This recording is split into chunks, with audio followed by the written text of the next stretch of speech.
سلام البنات، واش راكم؟ ان شاء الله تكونوا كامل بخير. اليوم جيت وجبت لكم نصائح جديدة تفيدك في حياتك، وربي يوفق كل وحدة.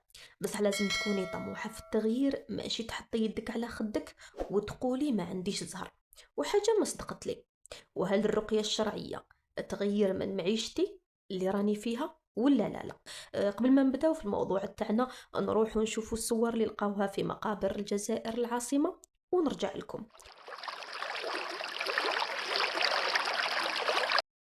كما شفتوا هذو هما الصور اللي لقاوها في مقابر الجزائر العاصمة. ربي يشافي كل مسحور وينتقم من السحرة، وإن شاء الله الدولة تاعنا تسلط أقصى العقوبات عليهم. قبل كل شيء لازم تعرفي باللي تغيير الحياة ماشي حاجة سهلة، وراه يتطلب بزاف صبر وإرادة وتخطيط. بصح كي تبداي خطوة بخطوة تكوني حابة التغيير، راح تشوفي العجب وحياتك تبدأ تتسقم انتي وراجلك. وبطبيعة الحال في كل فيديو نمدلك وصفة تساعدك في تغيير حياتك.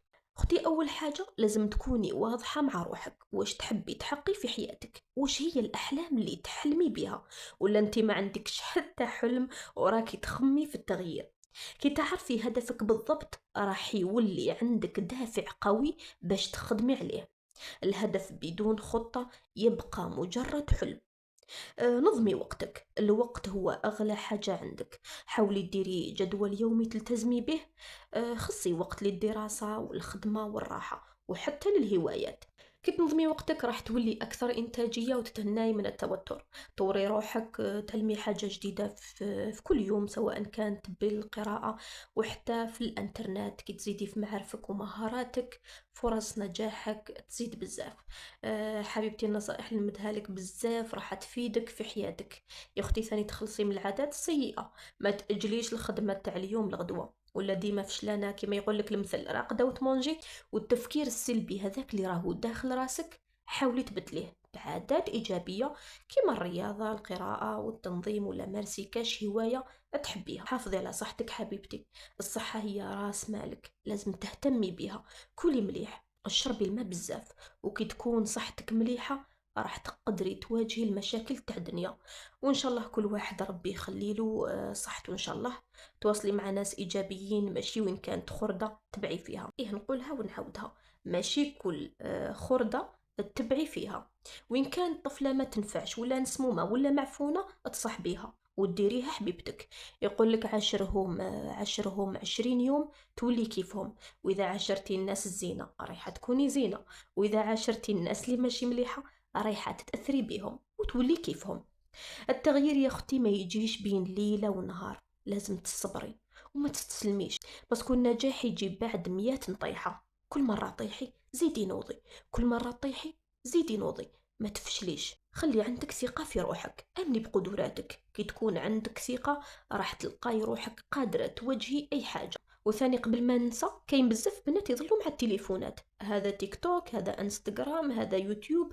بدل ما تضيعي وقتك شوفي كاش صنعة لك تفيدك في حياتك، ماشي تظلي طالعة حبطة في المواقع التواصل الاجتماعي. وراح نمدلك وصفة رايحة تقضي لك على هم تاع الدار وتنجحي في حياتك، اللي هو الملح. ايه الملح؟ الملح في زوايا الدار عنده فوائد كبيرة ومعروفة عند بزاف الناس، حتى عند أجدادنا. الملح معروف باللي ينقي الجو من الطاقة السلبية. ناس بزاف يديروها في الزوايا تاع الدار باش يبعد الشر والحسد والعين. وما كله تجي عندي وحده وتقول لي راهو شرك بربي. روحي قبل تثقفي ومن بعد هضري. كي تحطي الملح في زوايا تاع الدار راه يشد الطاقة اللي ماشي مليحة وما يخليهاش تدخل للدار. امهاتنا يقولوا باللي الملح كي تحطيه في الزوايا يجيب البركة ويخلي العلاقة بين الافراد العائلة تكون مليحة. كيفاه تستعملي الملح في الدار؟ هذه هي النقطة المهمة. شدي شوية ملح كما نقولوا كمشة تاع الملح، ومن الأفضل يكون الملح هذاك تاع الملح الخشين. في كل كوانة تاع الدار ولا في الشنابر ولا في الصالو ولا في البلكون ديري شوية، ما تخليش حتى كوانة بلا ملح. وكي تفوت عليهم سمانة ولا 10 أيام بدليه بواحد جديد. البنات ما تستهينوش بهذه النصائح اللي راني نمدها لكم، راهي مجربة وفعالة. الملح حاجة بسيطة ورخيصة، بصح تأثيرها كبير على الطاقة. جربيها يا أختي وشوفي الفرق. وان شاء الله كل وحده راهي تتفرج في هذا الفيديو ربي يسترها ويرزقها، وان شاء الله نكونوا خفاف وظراف عليكم. وما تنسوناش بالجام والبارطاج، نستاهلوا شويه دعم.